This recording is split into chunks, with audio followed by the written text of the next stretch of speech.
नमो नमः। स्वागत है आप सभी का फिर से मेरे इस वीडियो में।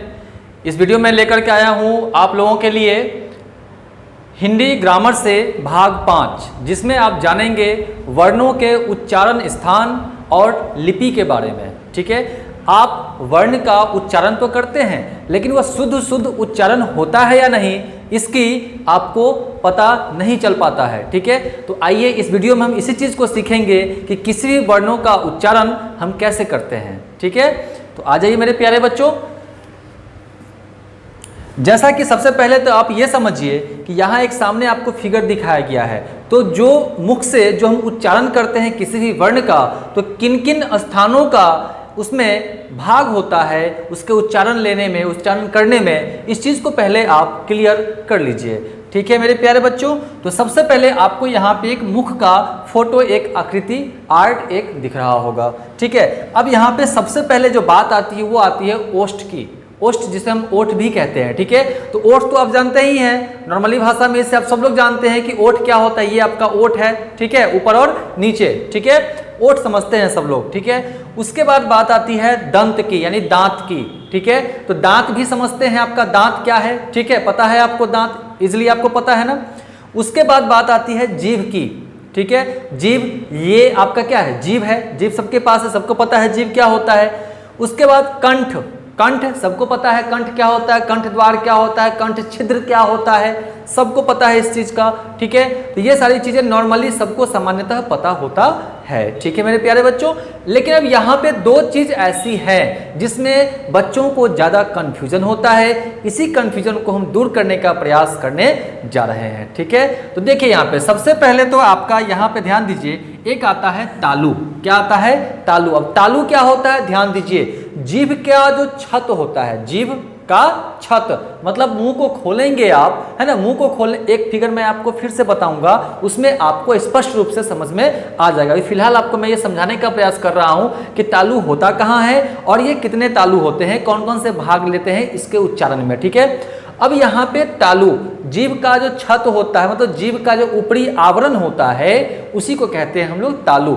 ये तालु जो होता है, यहाँ ध्यान दीजिए, ये आपका जीभ है यहाँ पे।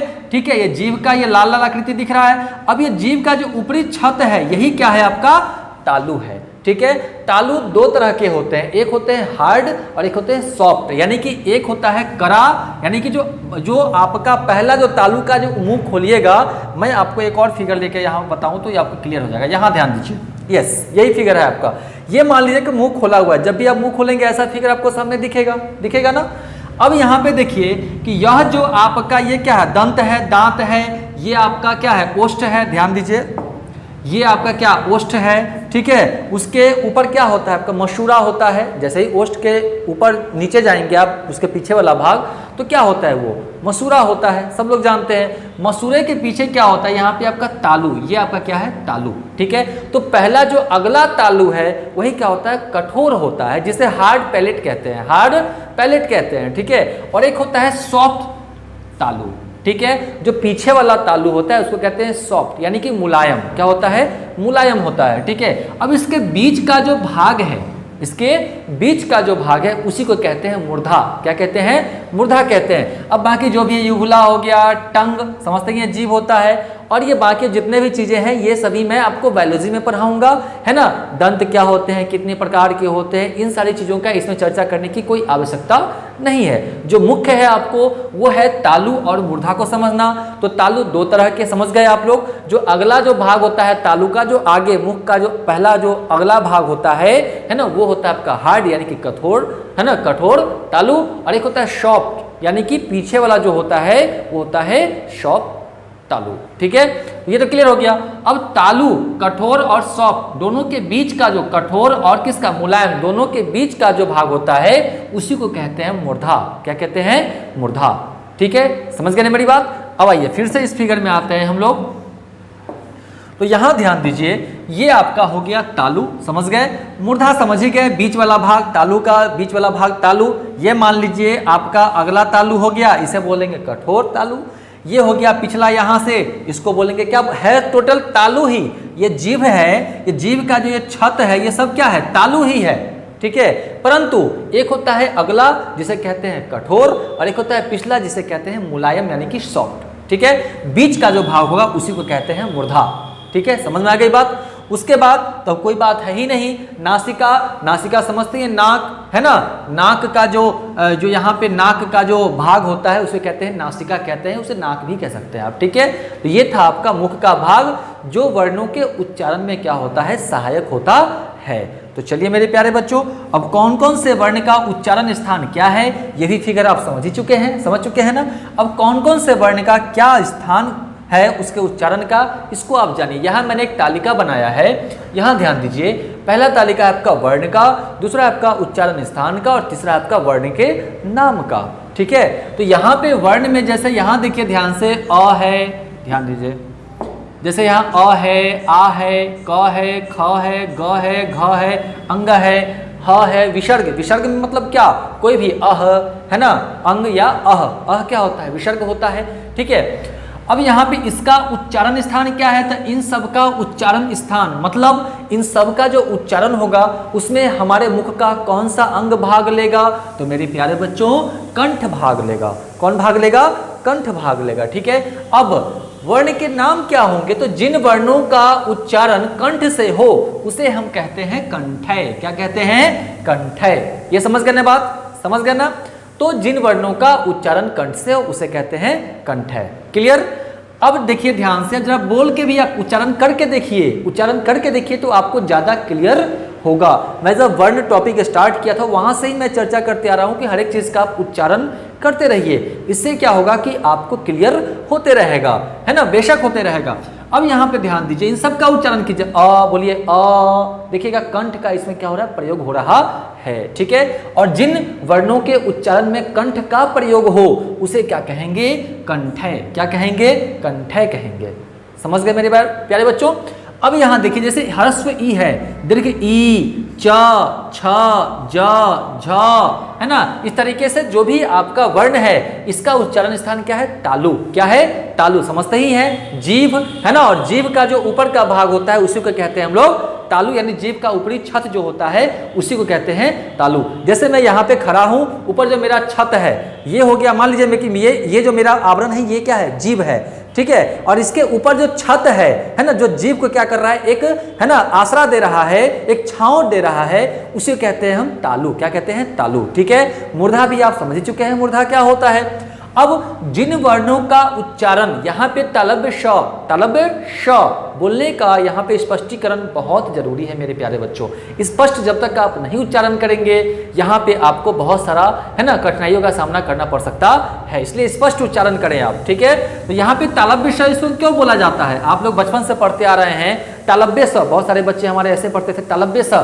मैंने उनसे पूछा कि बच्चों बताओ, एक होता है दंत स, एक होता है तालव्य श और एक होता है मूर्धन्य श, ठीक है। तीनों में क्या अंतर है, क्यों बोला जाता है इसे मूर्धन्य श, तो सर इसमें दंत स इसलिए क्योंकि इसे डंटी लगा हुआ है ना। तो मैंने वहाँ पे बहुत सारा मैंने देखा बच्चों का पूछ करके यह प्रश्न, सबका जवाब लगभग वही आया था, मुझे बहुत बुरा लगा इस चीज़ का, ठीक है। तो आपको ये समझ में आना चाहिए, ठीक है, कि दंत स को दंत स क्यों कहा जाता है, ठीक है। तो यहाँ पे क्लियर कीजिए, यह तालव्य स क्यों कहा गया इसको, क्योंकि इसका उच्चारण तालु से होता है, और जिन वर्णों का उच्चारण तालु से हो उसे क्या कहते हैं हम लोग, तालव्य कहते हैं, इसलिए क्या है तालव्य श कहा जाता है। समझ में आ गई ना मेरे प्यारे बच्चों। अब देखिए ध्यान से, तो ये हो गया तालु से उच्चारण वाला, तो कहलाएगा तालव्य। उसी प्रकार से री है ना, टवर्ग है, यहाँ पे देखिए वो भी सब भी र है और मूर्धन्य श है, ठीक है। यानी जिसका उच्चारण मूर्धा से, देखिएगा दोनों तालु के बीच में आपका जीव क्या होगा, स्पर्श करेगा, बोलिए श, बीच वाले तालु का प्रयोग किया जा रहा है, ठीक है। उसी बीच वाले तालु को बोलते हैं मूर्धा बोलते हैं। और जिन वर्णों का उच्चारण मूर्धा से हो उसी को क्या कहते हैं मेरे प्यारे बच्चों, मूर्धन्य कहते हैं। क्या कहते हैं, मूर्धन्य। तो आपको बच्चों ने पढ़ाया गया होगा मूर्धन्य स, क्यों, क्योंकि मूर्धन्य श का मतलब है कि इसका उच्चारण स्थान क्या है, मूर्धा है, इसीलिए इसे मूर्धन्य श कहा जाता है। समझ गए। उसी प्रकार से देखिए अब त थ द ध, ठीक है, इसका उच्चारण देखिए स, यहाँ देखिए स, यहाँ क्या इसका दंत से इन सभी का उच्चारण किससे होगा? दंत से होगा, और इसीलिए इसे दंतय भी कहा जाता है। यानी जिन वर्णों का उच्चारण दंत से हो उसे क्या कहते हैं मेरे प्यारे बच्चों? दंतय कहते हैं। समझ गए मेरी बात? अब इसको दंत से क्यों कहें हम लोग, है ना? मैंने आपको बताया ना कि बच्चे इसमें कंफ्यूज हो जाते हैं, सब यही कहते हैं कि इसमें डंटी लगा हुआ है इसलिए, है ना? ऐसा कोई बात नहीं है। जो बात है वो यह है ना, कि इसको दंत से इसलिए कहते हैं क्योंकि इसका उच्चारण किससे होता है? दंत की सहायता से होता है। ठीक है। अब जो आपका जीभ है, जब बोल के देखिए दंत स, देखिएगा कि दोनों दंत में आपका क्या है? जो जीभ है उसका स्पर्श हो रहा है। बोलिए स, देखिए ध्यान से, दोनों दांत का प्रयोग हो रहा है, ऊपर वाले का भी और नीचे वाले स। ठीक है, इस प्रकार से। उसी प्रकार से ह्रस्व उ है, दीर्घ उ है, प, फ, ब, भ, म है। इन सब का उच्चारण किससे? ओष्ठ से। बोल के देखिए, है ना? प, दोनों ओष्ठ क्या हो रहा है? आपका स्पर्श हो रहा है ना? प, फ, ब, भ, ओष्ठ ही काम कर रहा है ना मेरे प्यारे बच्चों। तो इसलिए जिन वर्णों का उच्चारण किससे होगा? ओष्ठ से होगा, उसे हम कहते हैं ओष्ठ्य। क्या कहते हैं? ओष्ठ्य। यहां तक समझ गए मेरे प्यारे बच्चों। अब आइए बात करते हैं ए आई। अब ए आई यहाँ पे कंठ और तालु दोनों के प्रयोग से इसका उच्चारण किया जाता है। अब जिसका कंठ और तालु दोनों से होगा उसको कहेंगे कंठ तालव्य। क्या कहेंगे मेरे प्यारे बच्चों? कंठ तालव्य। समझ गए यहाँ तक? अब यहाँ ध्यान दीजिए, उ है, औ है, इसका किस?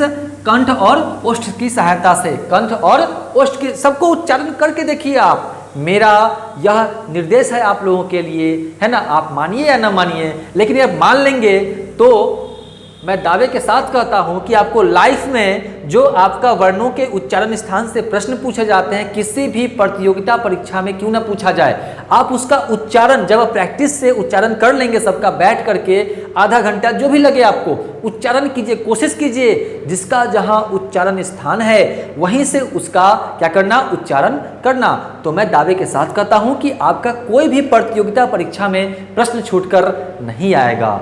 ठीक है, तो इसका प्रैक्टिस करना बहुत जरूरी है आप लोगों के लिए। ठीक है ना मेरे प्यारे बच्चों। उसी प्रकार से यहाँ देखिए व है, व का उच्चारण क्या? दंत और ओष्ठ दोनों से, इसको क्या कहेंगे? दंतोष्ठ्य। क्या कहेंगे? दंतोष्ठ्य।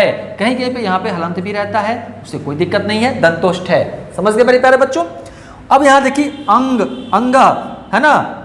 ठीक है, अंग, अंग, उसका ना टवर्गीय ना है, यहाँ पे न है, म है, इन सब का उच्चारण स्थान कहाँ से? नासिका से होता है। कभी कभी पूछ देता है। ठीक है, तो नासिका मतलब नाक, उसी को कहते हैं नासिक। मतलब जिन वर्णों का उच्चारण नासिका से हो उसी को कहते हैं नासिक।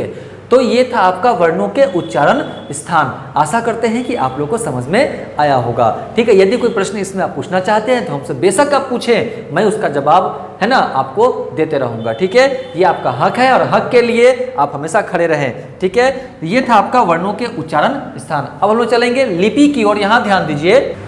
हाँ, तो लिपि क्या होता है मेरे प्यारे बच्चों? लिपि जिसे हम अंग्रेजी में क्या कहते हैं? स्क्रिप्ट कहते हैं। क्या कहते हैं? स्क्रिप्ट कहते हैं। ठीक है, प्रायः बच्चों का जब एग्जाम होता है, चाहे वो हिंदी का हो, चाहे अंग्रेजी का हो, है ना, या उर्दू का हो, तो वहाँ पे बच्चे को लिखा जाता है ना, लिपि क्या है आपका, तो बच्चे वहाँ पे कंफ्यूज हो जाते हैं या किसी से पूछना पड़ता है। तो मैं ये बात बताऊं कि आपको पूछने की आवश्यकता नहीं है। आप हिंदी व्याकरण पढ़ रहे हैं, तो मैंने आपको पहले ही बताया कि हिंदी व्याकरण से मैं आपको 0 से लेकर के हाई लेवल तक मैं आपको बताने जा रहा हूँ। मैं कोशिश यही करूँगा कि हिंदी व्याकरण का कोई टॉपिक नहीं छूटे। ठीक है, अब आइए, तो लिपि क्या होता है इसको समझिए। भाषा के लिखने के ढंग को, किसी भाषा को जो आप लिखते हैं, है ना, उसी लिखने के ढंग को हम क्या कहते हैं मेरे प्यारे बच्चों? लिपि कहते हैं, जिसे अंग्रेजी में स्क्रिप्ट कहते हैं। ठीक है, समझ गए बात? तो किसी भी भाषा को आप लिखे, अंग्रेजी को लिखे, उर्दू को लिखे, संस्कृत को लिखे, हिंदी को लिखे, उसके लिखने के ढंग को ही हम क्या कहते हैं? लिपि कहते हैं। यहाँ तक समझ गए बात? अब आइए, जीसीसी नोट में क्या है कि अलग अलग भाषा को हम अलग अलग लिपियों में क्या करते हैं? लिखते हैं। जो भी भाषा है, अलग अलग भाषा को हम अलग अलग लिपियों में लिखते हैं। ठीक है, जैसे एक और नोट है यहाँ पे देखिए, संस्कृत और हिंदी को, संस्कृत और हिंदी को किस लिपि में मेरे प्यारे बच्चों? देवनागरी लिपि में लिखा जाता है। किस लिपि में? देवनागरी लिपि में लिखा जाता है। किन किन विषय को, किन किन भाषा को? तो संस्कृत और हिंदी को। समझ गए मेरी बात? उसके बाद आइए यहाँ पे अंग्रेजी रोमन लिपि में लिखा जाएगा। अंग्रेजी जब भी आप, अंग्रेजी का लिपि क्या है? तो रोमन। क्या है? रोमन। ठीक है, तो अंग्रेजी का लिपि हो जाएगा रोमन लिपि। कौन सा लिपि? रोमन लिपि। उसी प्रकार से उर्दू, उर्दू का लिपि क्या होगा? फारसी। क्या होगा? फारसी लिपि हो जाता है। ठीक है, तो इस तरीके से आपका यह जो हिंदी व्याकरण का भाग 5 था, है ना, जिसमें आप जाने वर्णों के उच्चारण स्थान और लिपि के बारे में। आशा करते हैं आपको ये टॉपिक क्लियर हुआ है। अगर कोई दिक्कत हो, कोई परेशानी हो, इसमें कोई भी चीज़ पूछना हो तो आप हमसे अवश्य पूछें, मैं सदा आपके साथ हूँ। ठीक है, फिर मिलता हूँ मैं अगले वीडियो में हिंदी व्याकरण का अगला भाग लेकर के। जय हिंद, जय भारत।